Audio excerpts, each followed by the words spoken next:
Good evening. We've been handed a number of questions. I will begin, and then when I've finished answering the ones that related to my studies, I'll hand over to Elder Parminder, and he also has some to answer. The first question I want to address says, I agree with you about the role of the mother, the papacy, but I want to know the role of the daughter, Protestants, at the end of the world. So I'm not sure who asked this or if they want to engage in a discussion. If people want to stay anonymous, that's fine. If they want to say that was my question and discuss it, that's fine with me as well. So we've been looking at, from a lot of last year, we focused primarily on the role of Protestantism, and the reason that we did that is because it was so difficult for people to see, particularly as Protestantism, the actions of Protestantism, many people saw as correct and right. As Protestantism tries to end immigration from certain areas, people saw that as reasonable and right. As Protestantism tried to end abortion, people think, well, that's a good thing. As Protestantism tried to enact Bible readings in schools, many people thought, well, that's a good thing. So people saw the actions of Protestantism as a positive, and that had to be counteracted. So a large part of the shaking that has occurred is because what prophecy demonstrates is happening right now regarding conservative Protestantism in the United States, conflicted with people's both religious preconceived ideas and political preconceived ideas. So I recognize we've spent a lot of time, particularly last year, laboring over the role of Protestantism in the United States. And I fear that in doing that, people have started to lose sight of the role of the papacy. So now we're coming back and reinforcing the role of the papacy at the end of the world. So when we think about how we understand, when we talk about the end of the world, I'm assuming people really can mean anywhere from the time of the end. But I think many people are meaning particularly the Sunday law history. And we've already traced the line of the Nethinims. We've already traced 2014 as the time of the end. 2019, this dispensation of ploughing. We traced 2021, their Sunday law, then Sunday law on the line of the 144,000, and close of probation, Daniel 12:1. So we've traced their reform line of the world, and I'm not sure if the person who asked this question has actually been there for these presentations through the week. Perhaps it's a visitor. I would assume the students would all remember what we've done when we've traced conservative Protestantism on this reform line. And when we go back to the 144,000, and we see how they began 1979, 1989. The role of the moral majority.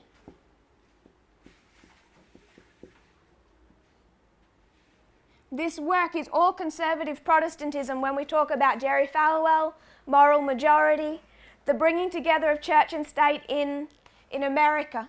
We talk about our three Sunday laws, 1863,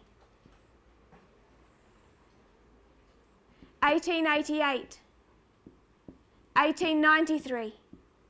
So the person asking this question has said, I can see and I agree with the role of the papacy at the end of the world. Then what about the role of Protestantism?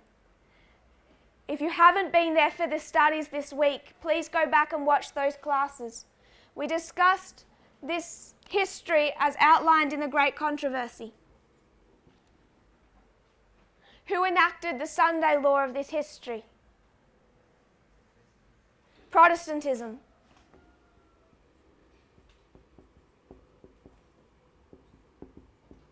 We discussed this morning and throughout the week the triple application of prophecy, 1850, 1888,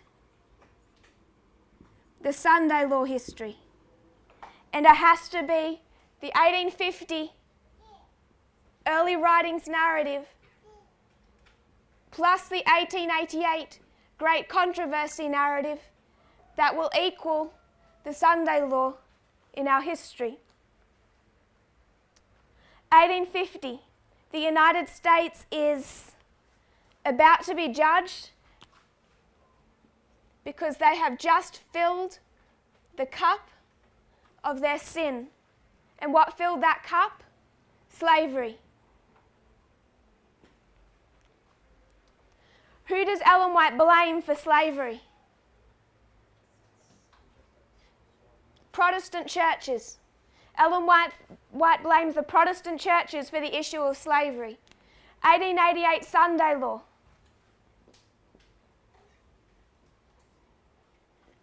Who's to blame for the Sunday laws in 1888 history? So this is Protestantism that filled America's cup of sin. This is Protestantism that filled America's cup of sin. So the Sunday law waymark, who does that work? So whether we're discussing equality or church and state, whichever story that we're going to, early writing story, great controversy story, it's the work of Protestantism in the United States consistently. So we know at the end of the world that when we bring together these two applications, inequality symbolized by slavery in its literal history, that church and state issue symbolized by the enforcement of Sunday in great controversy history, bringing them to our time, it's consistently the work of the Protestant churches. Do we have any question based on that? Does that make sense? So when the questioner asks that they agree with the role of the papacy, I'm glad for that, because that is what people have struggled with the most, seeing that the papacy has a role to play at the end of the world. Then they're asking about the role of the daughter Protestantism. It's Protestantism that combines church and state. In America, they began it in 1979, and for the last 40 years, 41 years now, they have been continuing that work. They turned to that work with a whole new degree of enthusiasm in 2014, which caused the election of Donald Trump. But we have 40 years of history of tracing the role of Protestantism in America. And we know that as they embrace Donald Trump, as they combine church and state, as they take over the judicial system, American courts, that they are also setting America up for the Sunday law. I'll move on from that one, if the questioner is content with that answer. In that question, he asked about the role of papacy at the end of the world. Protestantism. I want to know the role of the daughter Protestantism at the end of the world.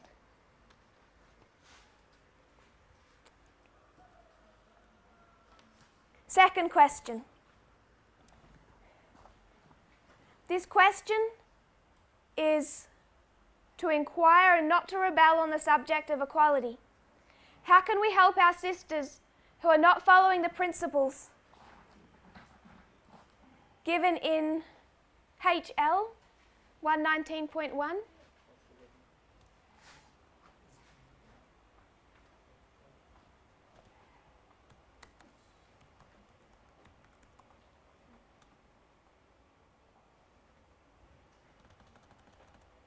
A plain direct testimony is now needed in regard to plainness of dress. This should be our burden, but it is too late now to become enthusiastic in making a test of this matter. There are some things which made the reform dress, which was once advocated, a decided blessing. With it, the ridiculous hoops which were then the fashion could not be worn. The long dress skirts trailing on the ground and sweeping up the filth of the streets could not be patronized. But a more sensible style of dress has been adopted, which does not embrace these objectionable features. The fashionable part may be discarded and should be by all who read the Word of God. The dress of our people should be made most simple. The skirt and sack I have mentioned may be used, not that just that pattern and nothing else should be established, but a simple style as was represented in that dress. Some have supposed that the very pattern given was the pattern that all should adopt. This is not so, but something as simple as this would be the best we could adopt under the circumstances. Simple dress should be the word. Try your talents, my sisters, in this essential reform. Let our sisters dress plainly, as many do, in having the dress of good material, durable, modest, appropriate for the age, and let not the dress question fill the mind. So the person is asking, how can we help our sisters who are not following the principles of the quote I just read? Modesty, especially. I see some may go to extremes in wearing tight trousers. Do we have freedom as men to advise them when we see them putting on pants which is not modest? So first of all, the quote that has been given alongside with this question is not about trousers. What is the point of the quote? It's not even modesty. There's nothing immodest about wearing skirts that trail on the ground. That's not immodesty. She says you don't have to wear the reform dress, just follow the principles of that dress. And what are the principles she's giving? Simple, durable material, sensible. So I'm not sure why this quote has been attached to a subject of trousers, and it's not even relating primarily to a modesty issue. There's nothing that immodest about hoops. It's just not practical or sensible or actually safe. So the question is asked, do we have freedom as men to advise them when we see them putting on pants which is not modest? So I'm going to ask a question to the sisters, and I have a feeling there's going to be silence. But if you want to answer, I would be grateful. Sisters, do you get attracted to a man in tight pants?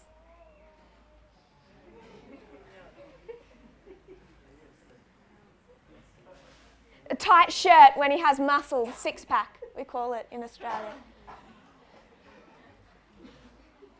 You don't. You don't see a man down the street and he's really muscly and he's got a tight shirt on. You don't find that attractive.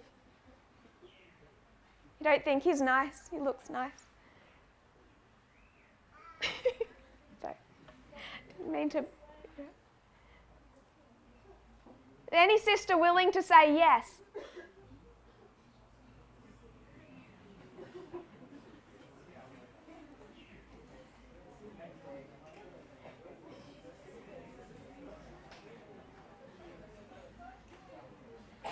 Sister Snyder, you're talking back there and I want to know what the point was. It's okay. What we're dealing with, we may laugh, but I don't think people realize the legacy issues of sexism. One of the legacy issues is that there is something wrong about a woman being attracted to a man. Men can be attracted to women, that's okay. But for sisters to say that they find men physically attractive has, not just in Christianity, in the world at large, in the secular world, it's seen as something inappropriate. Women can't admit to that. It's okay for a man to be attracted to a woman, but there's something dirty or defiled about a woman admitting she's attracted to a man. We have a huge discrepancy with how we see a woman's sexuality and a man's sexuality. you can see that through society over the last 100 years. That's become an issue. As many women have stood up and said, I'm no different to a man. I get attracted to people's bodies too. And people then think those women are dirty. But if a man says, I'm attracted to a woman's body, people think that's normal. There's a huge discrepancy in what a man is permitted to do and say and think and what a woman is permitted to do and say and think. But the reality of it, as society is proving, as well as science, is we're not that different. All the women that said no, by and large, I don't believe you. I think society and pressure and sexism has taught you that you're not allowed to say yes. And when it comes down to it, we are equally find other people's bodies attractive. The reason I go to this question is because there seems to be this persistent idea that physical attraction is something that men battle with and women don't. And therefore women need to make all these efforts and there's no expectations on the men. And so to answer the question, do we have freedom as men to advise them when we see them putting on pants which is not modest? No, you do not have freedom to advise them. Simple answer. Please don't let me hear of any men doing that. I would suggest that the men look at what they're wearing, because I see plenty of men in this movement who are not necessarily straight and thin like a beanpole in tight pants, and they can be quite revealing, and in tight shirts, tight suits, which are designed to be flattering, just as much as women's clothes are designed to be flattering. And when she's talking about of good material, modest, simple, these are principles that are attached as much to men. And there's men who like their sports logos, their bright colours with the sports shoes that the basketball stars wear. They can come under this, even within the movement. When I see what men wear in the movement, they can struggle with these principles almost, I would say, to an equal degree as some of the sisters. So I think we should not just take these principles as something we need to police in our women. A bit more universal than that. So the last question I want to touch on, and then I want to hand it over to Elder Parminder, and I think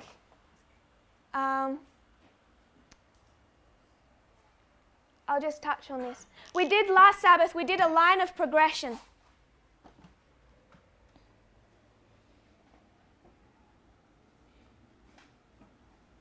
We did a line of progression from Eden. When we're dealing with equality, we could have done it with dress, with racism, with diet, with racism, with sexism. Different ways you can all see a line of progression. Began in Eden, there is equality, everything living in peace and harmony. If they had have lived without sin for long enough, you would have had different races, different coloured skin. They all would have been equal. Different genders still would have been equal. Humanity and the animal kingdom all living together in harmony. No suffering would have entered Eden. But we know because of sin on every one of those levels, it was not so. So inequality comes in after Eden. We come to the history of Abraham, and he is slave owner, and he's also over his wife. I'm just going to put submission. We come to the history of Alpha history of ancient Israel.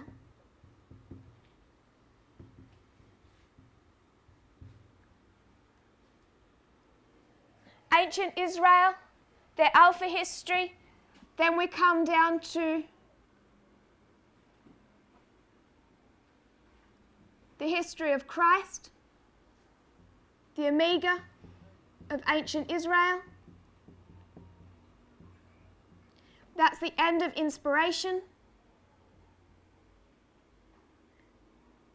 Then we discussed our alpha history. This is modern Israel. And then omega of modern Israel. This being Millerites, this being 144,000. So we traced all the way from Eden through to our own history when we're heading back to Eden, and we dealt with those subjects of diet, racism, and sexism. The question that we've asked before this study was done, I never heard asked in this movement. So I just want to suggest that we're looking at a cause to an effect. This study was done, and then these questions start to develop. Is it true that if one has the 25-20 and the lines, then there is no need of Sabbath keeping according to the Spirit of Prophecy writings? So what they're asking is we have had present truth for each dispensation since 1989. We've had the present truth of line upon line, Daniel 11:40-45. They haven't included those, but I'm adding them in. Then we've had 25-20 and time setting, and then we have had the issue of equality, racism, sexism. We've dealt with all of those subjects prophetically, and they're saying that if we've had the testing truths for these dispensations, is there any need of Sabbath keeping according to the Spirit of Prophecy writings? So I want to go to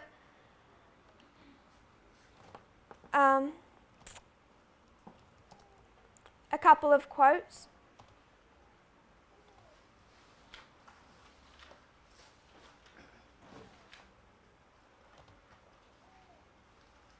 Genesis chapter 2.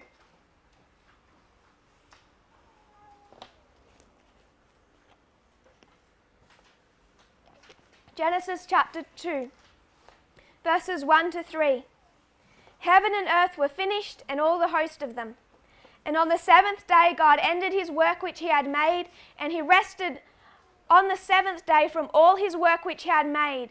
And God blessed the seventh day and sanctified it, because that in it he had rested from all his work which God created and made. So perfect Eden, before the creation of man, what is introduced? The Sabbath. And what does God do on the Sabbath? Rest.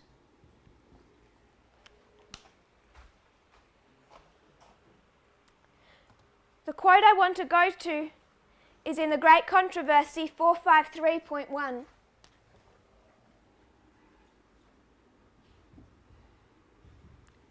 Great Controversy 453.1. Hallowed by the Creator's rest and blessing, the Sabbath was kept by Adam in his innocence in holy Eden. By Adam fallen yet repentant when he was driven from his happy estate. So Adam before sin, he kept the Sabbath. After sin, he kept the Sabbath. Is there any change before and after sin? No. It was kept by all the patriarchs from Abel to Noah to Abraham to Jacob. So, before sin, there's Sabbath. After sin, there's Sabbath. Abraham, we could trace Noah, kept the Sabbath. Abraham kept the Sabbath.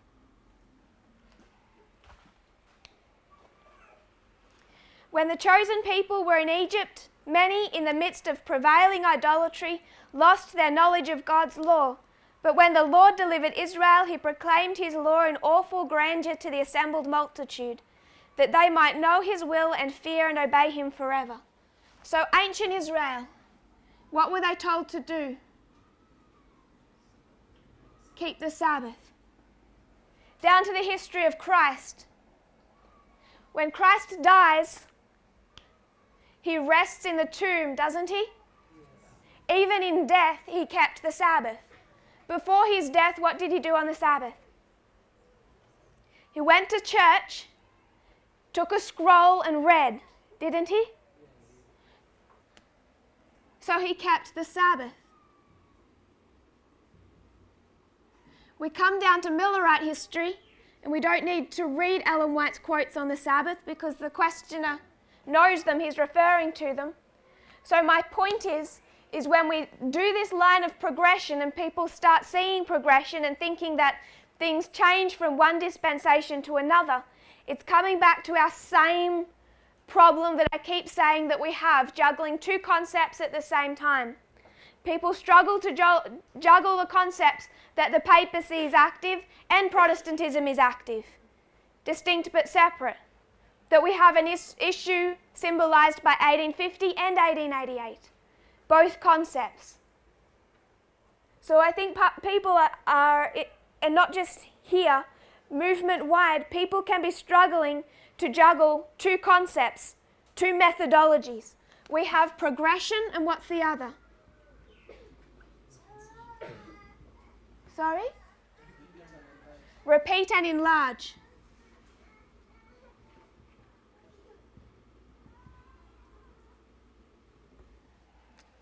And we can see consistently from Eden through to Eden, there has been no change of progression on the issue of the Sabbath. It is not a dispensational subject.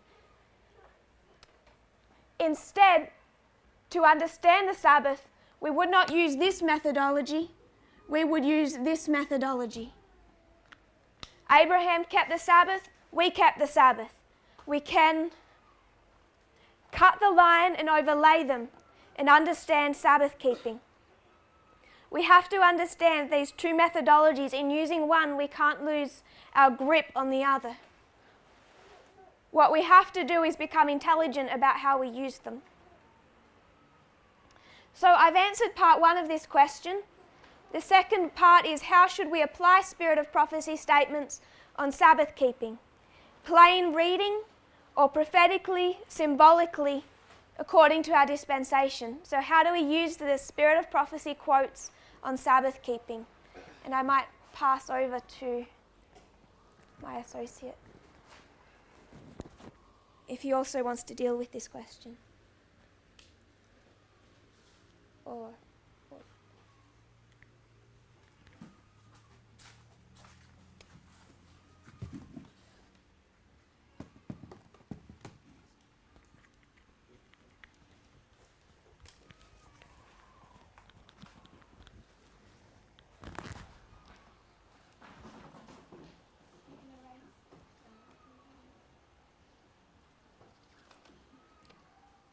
which question, one or two?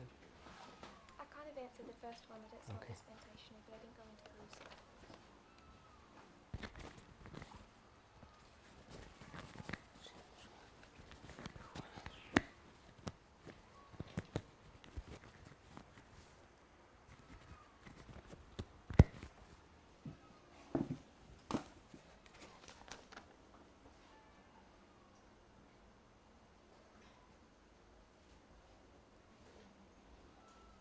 So question one, is it time that if one has the 2520 and the lines, then there is no need of Sabbath keeping according to the Spirit of Prophecy writings? So I guess what they mean is that the Spirit of Prophecy says that we do need to keep the Sabbath, and therefore if we keep the 2520 and we follow the lines, then do we have license to ignore what the Spirit of Prophecy teaches on the issue of Sabbath keeping? And I presume the reason that people are asking that question is because of the issue of Revelation 14 verses 9 to 11, which is the third angel's message.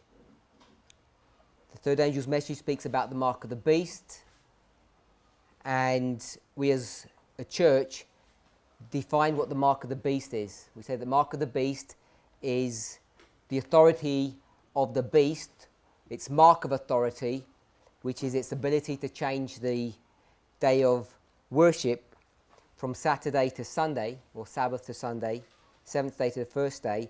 And therefore we say that the mark of the beast is the issue of Sunday legislation, and Ellen White comments on that, and because we say that the Sunday law as we understand it, that we've been taught, is not really a viable proposition anymore, based upon our understanding of end-time prophecy, then do we even need to keep the Sabbath at all? I guess that's what the question is.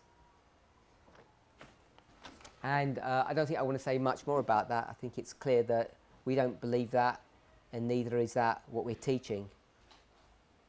Just because we're saying that there is not going to be this Saturday-Sunday fight across the world, it doesn't mean that we suggest that we should not be keeping Sabbath. So if that answered the question, whoever's question that was. Everybody okay? Or does somebody want to respond to that or say something? How should one apply spirit of prophecy statements on Sabbath keeping? Is it plain reading or prophetically, symbolically in our dispensation? Well, if you want to make any kind of prophetic or symbolic application in any dispensation, first of all you need to understand a plain reading of God's word. And I would argue that this concept of what plain reading even looks like for most of us is a misunderstanding. But in the context of the question, how should one apply spirit of prophecy statements on Sabbath keeping? We should read those statements just as they're written, in the framework that they're written in, and with the intent that they were written in. Don't think we have any problems with any of that. Is there some kind of prophetic... Thank you. No, keep it there. It's all right. We'll deal with the paper. Does it have also some prophetic or symbolic... is there any kind of prophetic or symbolic application that we can make in our dispensation? For sure there is. The whole issue of Sabbath and being rest is a root word for what? Restoration. So restoration comes from the word rest. And one of the things that all of us know, even before these prophetic studies came about, the Midnight Cry message, when we speak about equality, is the subject or the issue of restoration. So the idea of Eden to Eden, or us returning to heaven where everything gets sorted out, is not anything that's strange or new to us. Agree with that? So the idea of God restoring things is, I'm going to say, standard Adventist theology. It's well within our understanding of what God is trying to do, the subject of restoration.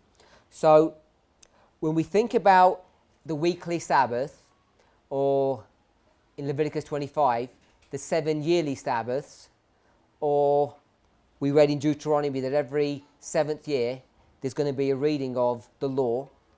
All of these things teach us one common thought or one common idea, which is what? Restoration.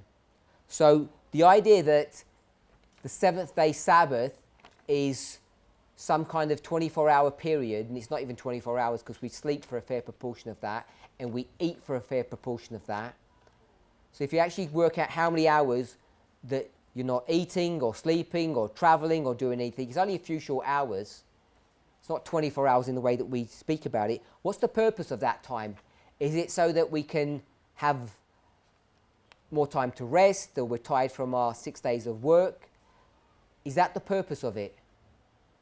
We know it's not, because Sabbath was given to us before all of those, before the model of heavy labour or working by the sweat of our brow.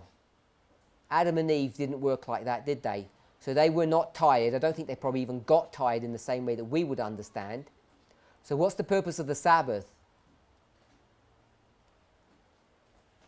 It's a time period that's set aside for some special use. We call it holy use.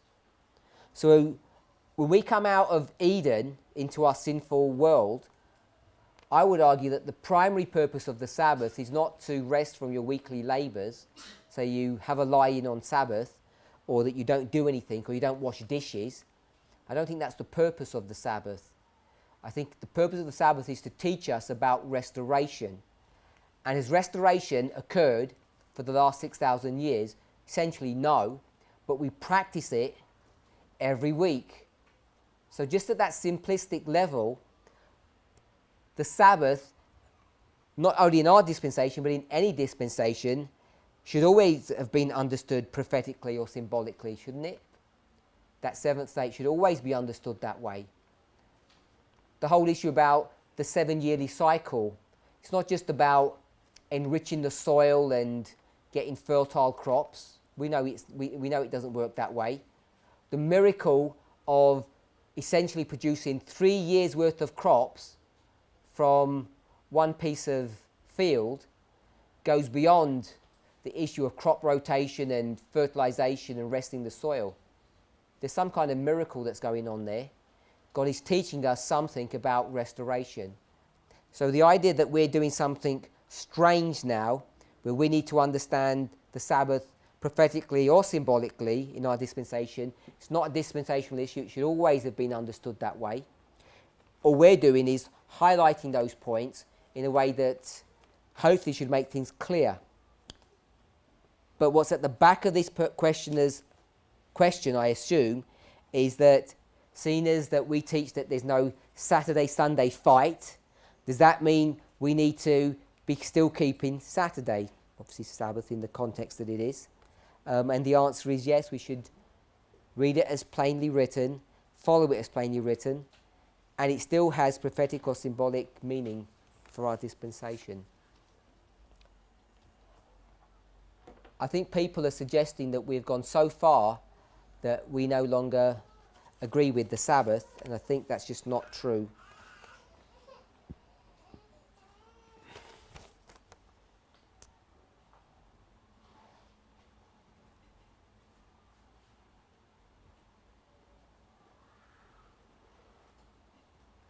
So, I don't want to particularly go over this issue about the dress question.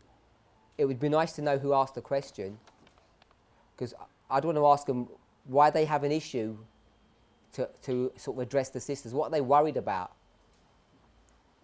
Are they worried about the sister's protection? They're trying to protect her from someone?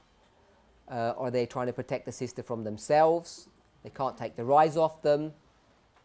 I think it's important to understand what is behind this person's question.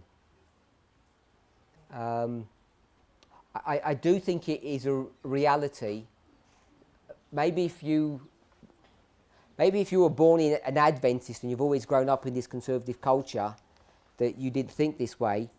But certainly in the world that I lived, just a normal world, when I used to speak with my cousins, none of them were Adventists, everybody knew that when a handsome man came into the room, I think the word we use in the UK is swoon, and if you have that word here, their hearts flutter when they see a handsome man come in. I don't know why we're not willing to admit that. I've been into many young women's bedrooms, but that's not quite true, to say it that way. But half of my cousins were women, and if you go to their house, you see the posters that are on their wall. The posters are not of attractive women. At least all the cousins that I had who were girls, they had posters of handsome men, often bare-topped, often well-proportioned, handsome, really nice teeth, everything. They just look beautiful men. I think there's not a problem with being a beautiful man. We call them handsome today. In the olden days, they'd call women handsome. We just sort of got this gender issue that men are handsome, women are pretty. But the idea that men can be pretty, I don't think it's strange, because 200 years ago, a beautiful woman would be called a handsome woman. It's just... No, it's just the way the word was used. It's just words have changed over history. I just don't think I think we're living in a pretend world. Even the sisters that aren't willing to talk, I know even in Adventist circles, in this movement, when the sisters get together, the ones that are ready for marriage or thinking about it, they giggle between themselves and they kind of point and they're all talking about that handsome brother over there. Just like the boys are. It's not any different. So I think it's wise for the boys to look at themselves. Maybe if you want to tell anybody off, tell the other boys off. Tell them how to dress properly. Not to wear skin-tight trousers so you can see your bulging thighs. Which turns on women, by the way, in case you didn't know. Oh, there was another question. I didn't see this one. Did you have a look at this one?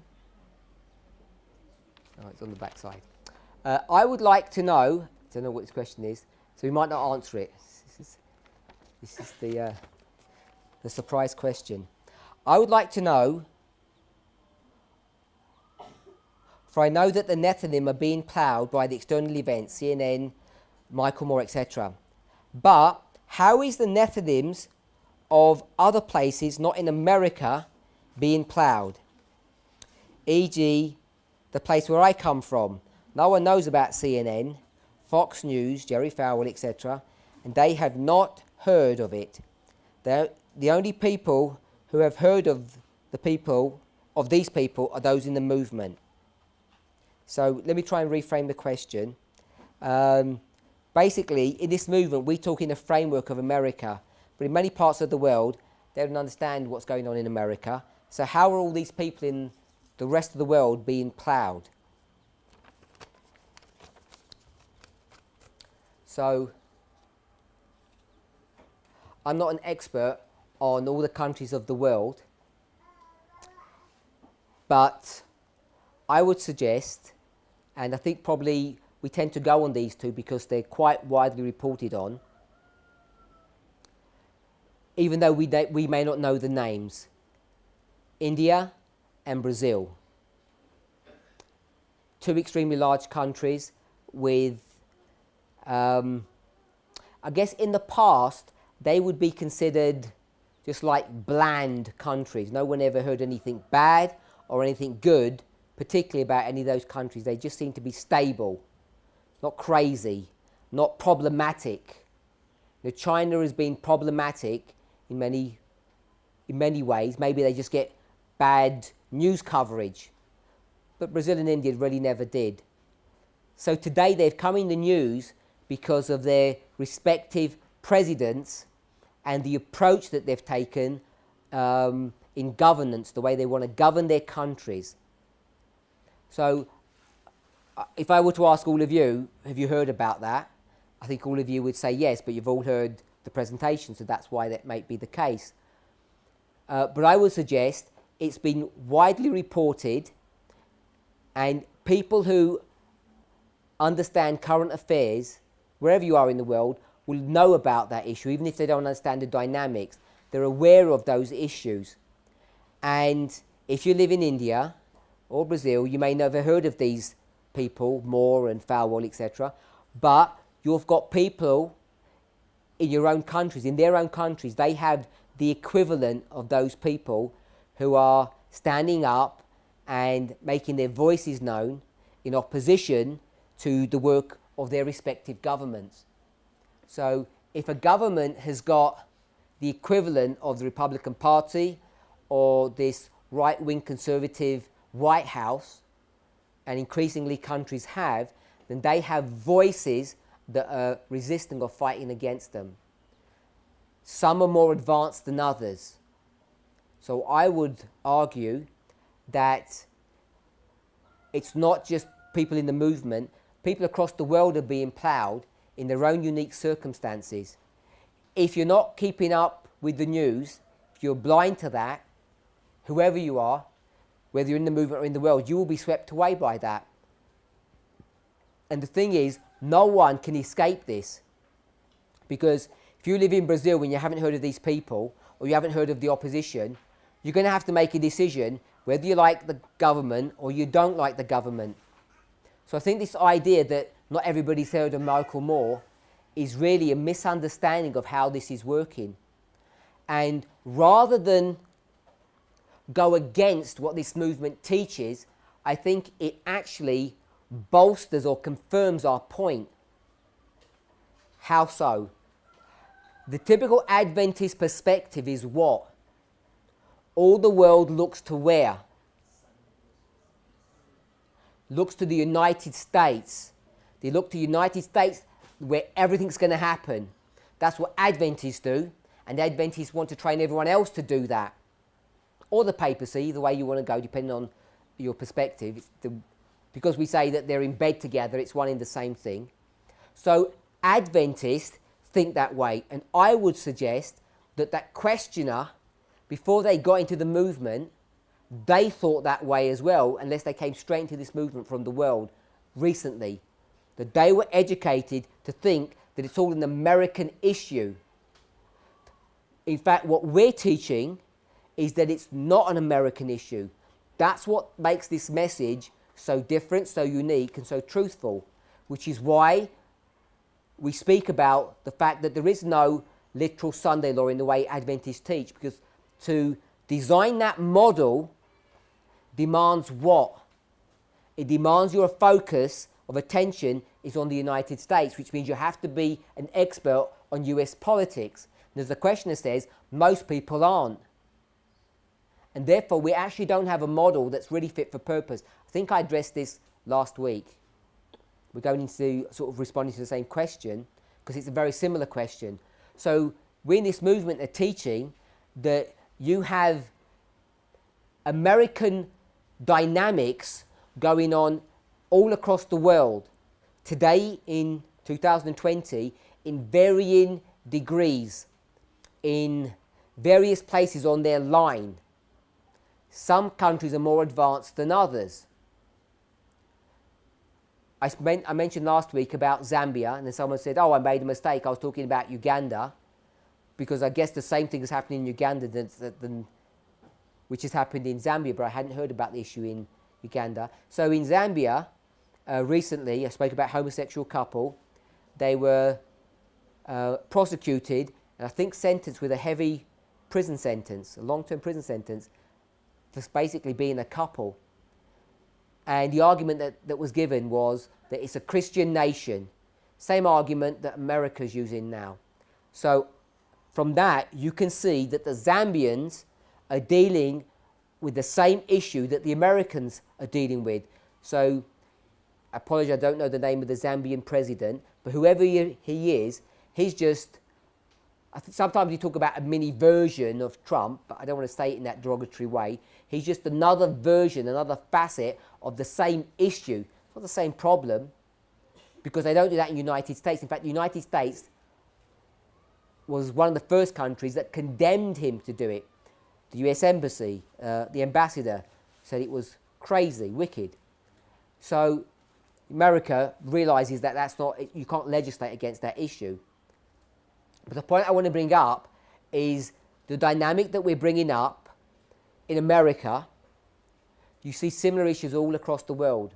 Now, I'm not trying to say the US ambassador is their Michael Moore, but if they've got a president who's having the same mindset for the same reasons, using the same logic as that which is occurring in the United States, if you believe in repeat and enlarge, line upon line, then you know that they must have their equivalent of Michael Moore.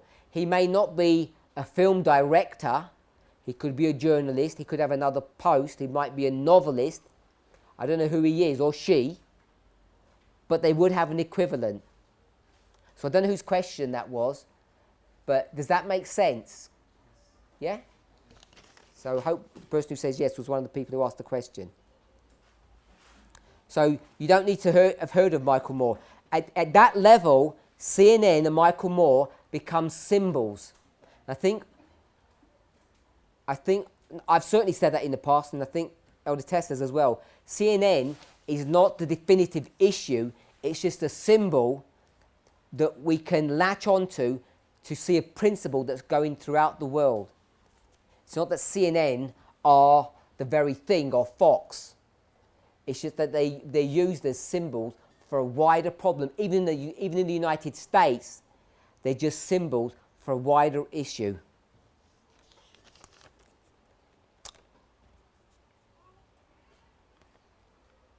Oh, sorry, this has been answered. I find it interesting when people say, I do agree with you, and then they, halfway through, they said, but. From 1989 to 9/11, from 1989 to 9/11 dispensation, true streams test internally. I think there's two questions. Is one, Jeff, the messenger, plus Daniel 11:40-45, the message? Okay, so question part 2. The SDA conference structure. Okay, whoever's question this, they may need to help me. That's what it looks like. So I think the question is, from 1989 to 9/11, that dispensation, there are two streams. I think the person's saying, are the two streams Elder Jeff Pippinger and his message, one stream, and the SDA conference structure? Is that the question? Whose question is it? Is it your question? How do you know that's not the question then? You seem confident.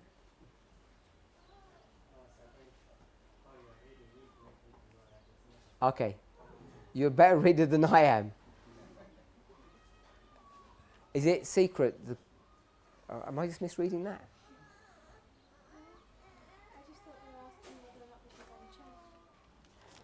So the second part is it safe for us as priests in this dispensation to go to church, 2019 to 2021? So I didn't know if it was two separate questions. Is it two separate questions? Is it, why don't just put your hand up? Just answer. Why? It's a good question. It's not. Okay, if they're not going to tell me who it is, I just have to do the best thing. So I think this is asking, there are two streams from 1989 to 11, this movement and the SDA conference structure. And we're being tested. Sure, two streams of information. I think it's a bigger issue than that, but at that level, yeah, there are two streams. Choose which one you want to follow. That's safe. In that dispensation, by the way, 89 to 9/11, we should be going to church. We should be going to conference structure churches. And then from 9/11 to 2014, in that dispensation, there are two streams of information, and we should still be going to church. And then from 2014 to 2019, there are two streams of information, and we should still be going to church. And today, 2019, 2021, should we go to church? I think we should still be going to church. Don't see any difference. We should still be going to church. The problem is it gets harder and harder to go to church. So I don't know why we'd stop going to church, because we need to communicate with the people. But the problem is many of us are unable to do so. So one of the reasons why we can't is because we behave badly, or we've behaved so badly in the past that we've burnt bridges and people don't want anything to do with us. And that's not always our fault. You know, our message is pretty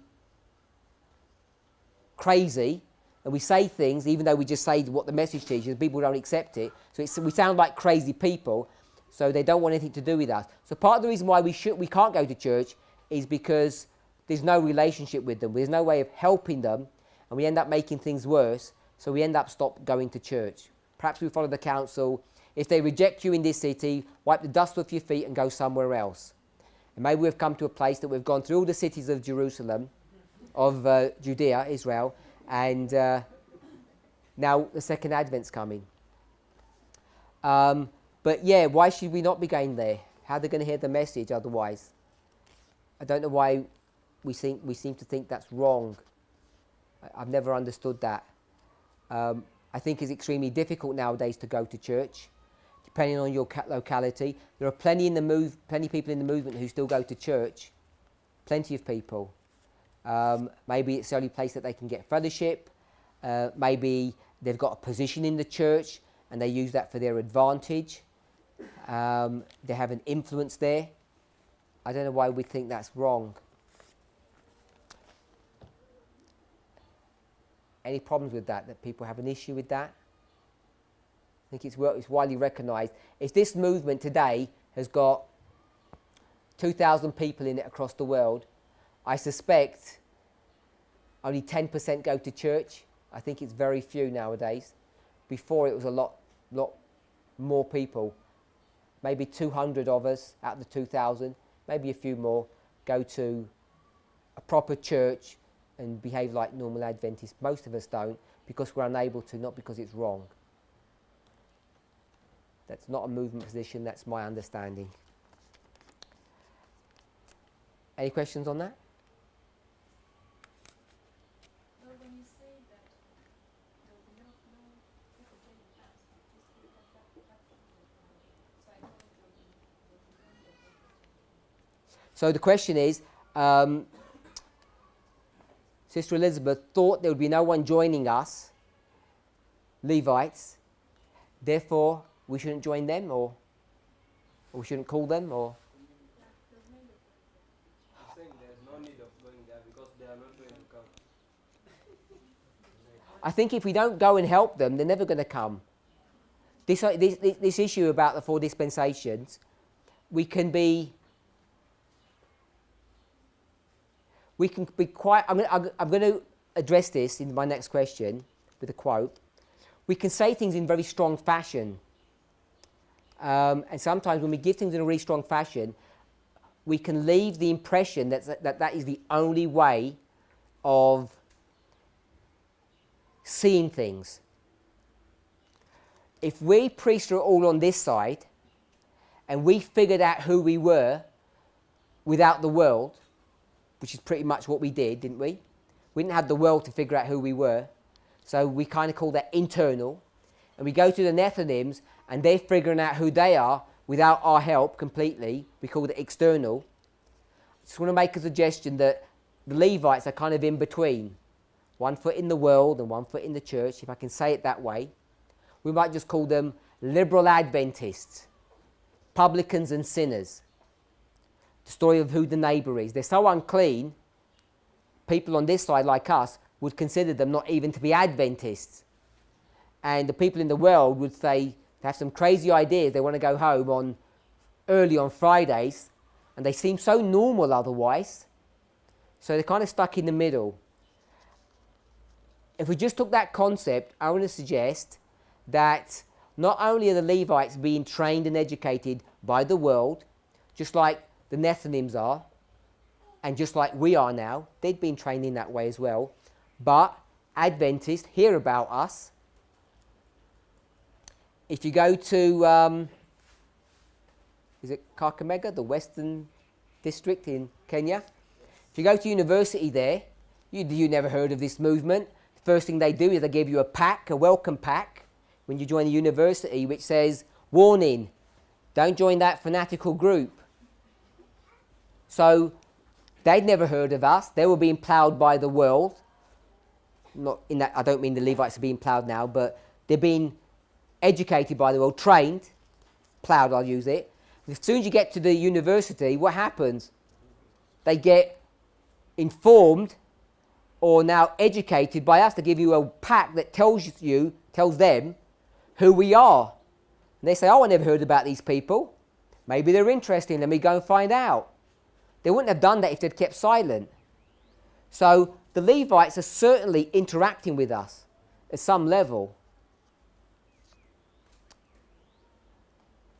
So it's not as black and white to say that the Levites are untouched by us as a movement. I don't think that's the case. For a start, maybe some of us are too young to know this, but only a few years ago, there were many books, online things, videos against this movement, and the primary thing that they would attack was the 2520. Did booklet after booklet, conferences about that the 2520 is wrong. So all I want to say is that Levites have to I was going to say have to have interaction with us. Even if they don't have to, they're having interaction with us. I think I could give an argument that they have to have interaction with us because they're Adventists. We rub shoulders, you can't help it. So if that's the case, then interacting with these people is not only inevitable, it's necessary. If you've got Adventist parents and they're in this movement, what are they? We call them Levites. So you live with them, of course you're interacting with them. They think you're crazy perhaps. But they're learning this message from you. Whether you're doing it good or bad or whether they're accepting is a different issue. So interacting with Levites I don't think is what the problem is. Remember, these lines are make-believe. They're a very simplified version of a complex subject.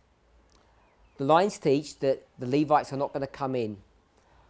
We're already into January, 2 months into our dispensation of the harvest where we say they're not coming in. You might think it's 24 months. It may not be 24 months, it may not be 2 years, it could be a lot less. The minimum it could be would be around 13 months.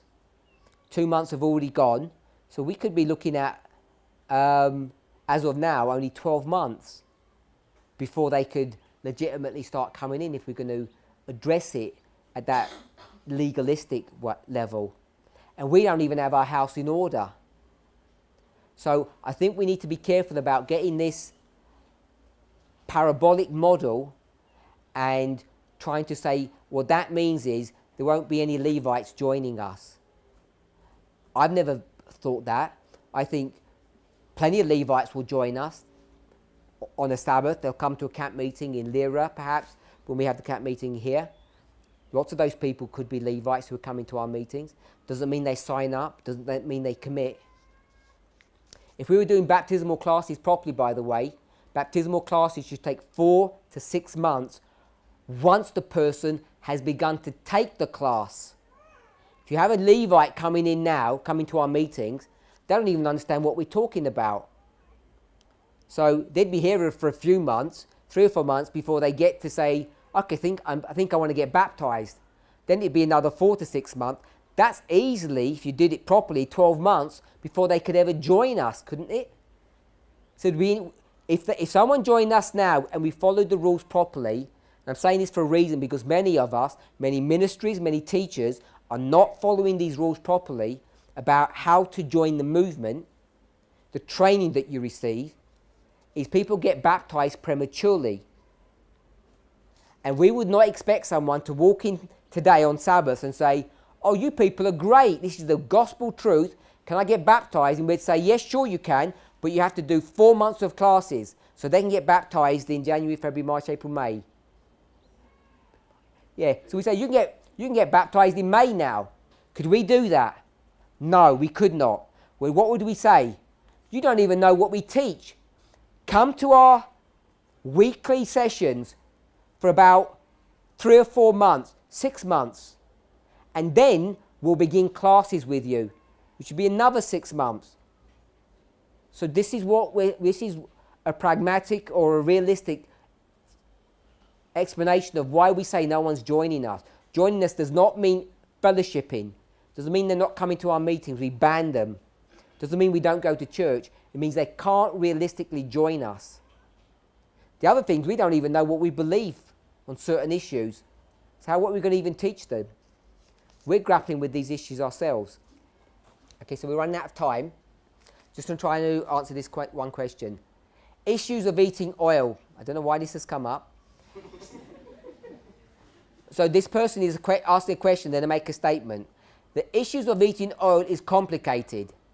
I don't know what's complicated about 2 choices. You eat or you don't eat. To me, that does not sound complicated. But may I simplify it? Yes. Eat oil or don't eat oil. It's as simple as that. Are we to access oil freely? I thought it was contrasted to be as bad as sugar and flesh meat, or it's as good advice. Wonder where they got that crazy idea from. We're talking about laws here, not good advice. So I want to read something to you. It's taken from a number of places, but I'm going to read it from Mind, Character and Personality, Volume 2, 2 MCP. 2 MCP, page 582. 2 MCP 582. I like this. On a certain occasion, when Betterton, a celebrated actor, was dining with Dr. Sheldon, then Archbishop of Canterbury, that's in the UK, the Archbishop said to him, "Pray, Mr. Betterton, tell me, why is it that you actors affect your audiences so powerfully by speaking of things imaginary?" "My lord," replied Betterton, "with due submission to your grace, permit me to say that the reason is plain. It all lies in the power of enthusiasm. We on the stage speak of things imaginary as if they were real, and you in the pulpit speak of things real as if they were imaginary." 2 MCP, page 582, 582. It's found in a number of different places. So I like that. And the reason why I said that is this issue about speaking strongly. Just because you speak strongly on one issue, it doesn't mean it's the only way to understand this issue or this subject. So, oil. I thought it was as bad as sugar. Oil is worse than sugar. And flesh meat. I think oil is worse than flesh meat. Is it good advice? Of course it's good advice. It's good advice not to eat something that's bad for you. Should we eat sugar? No. Should we eat flesh meat? No. Should we eat oil? No. Is it complicated? I don't think it's very complicated. I really don't think it's complicated. Is it good advice? Yes. Is there some kind of law? No. If you want to maintain health, I think it's a good idea to limit how much oil you eat. I think it depends what form the oil takes. If you take nuts and seeds, it's better for you. There are some oils that are better than other oils. If you talk about omega-3, omega-6, omega-9, different oils do different things to you. There's a current craze in the world at the moment with coconut oil. Everybody thinks coconut oil is a miracle cure for everything. It certainly isn't. Coconuts have been around for a long time. If it's so miracle, someone would have worked it out already. It's just a marketing ploy. I'm not saying it's worse or better than other oils. So, I don't know why people have this real issue with oil. They have a love affair with it. Oil serves some purposes. It makes food more palatable, especially when you fry them. It makes it taste nicer. It changes the texture of food. It's all about enjoyment. So, is it wrong to enjoy your food? I don't think it's wrong to enjoy your food.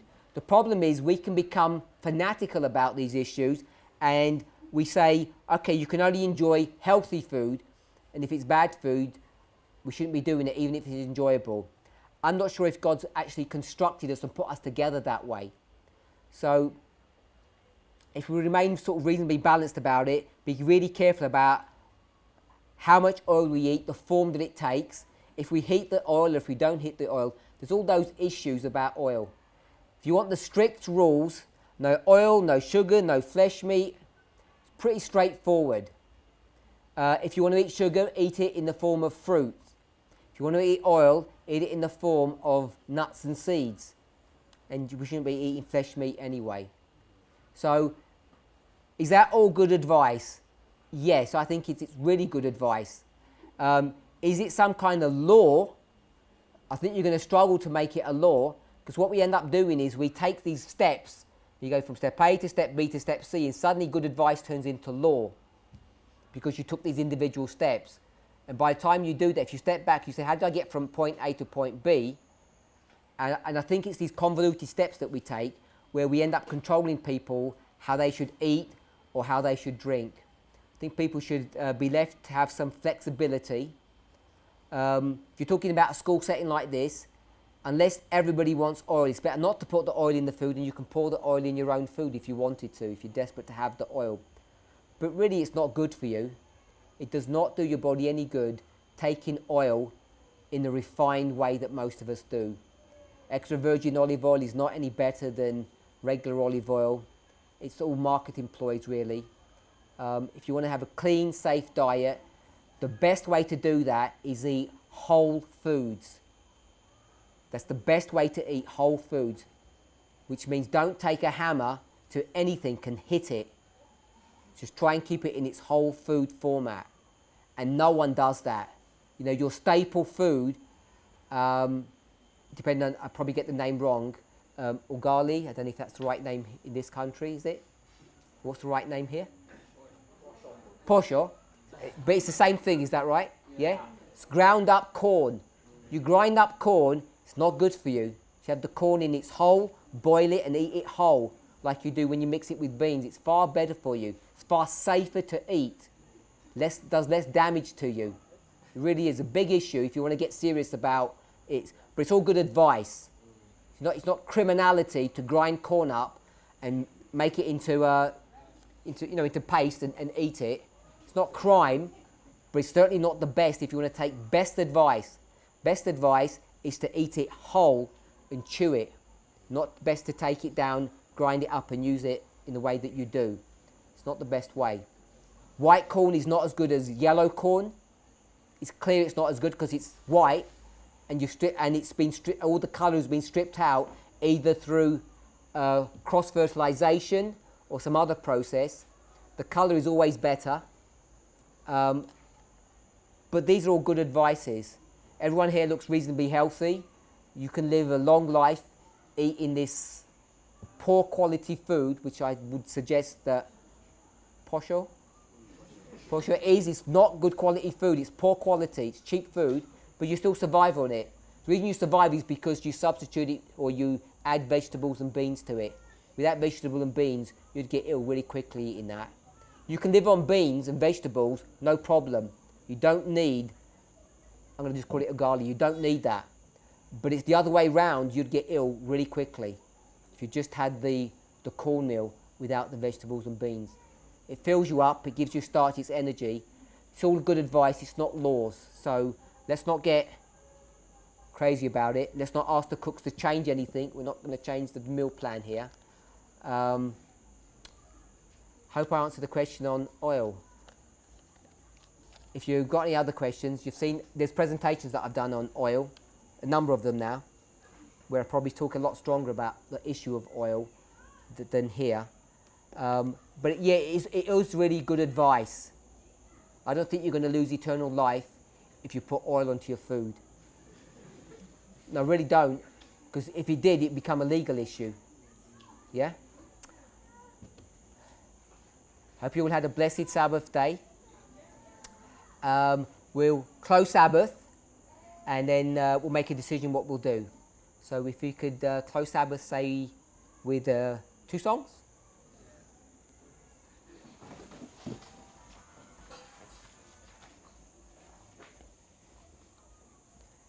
Our Heavenly Father, we thank you for your goodness and your mercy.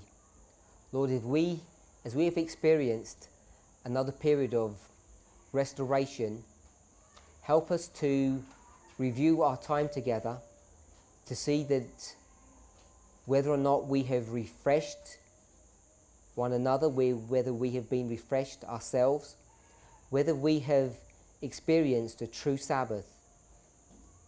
Lord, help each of us to realize it's not what we can and what we cannot do that makes this day so special.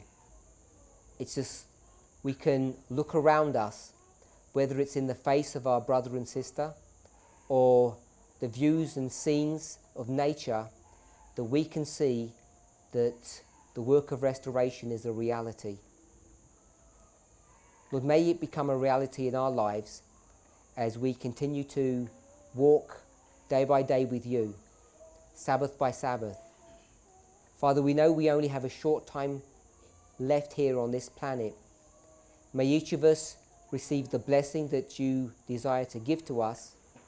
May we be enriched and may we spend our time serving one another and finding true joy and happiness.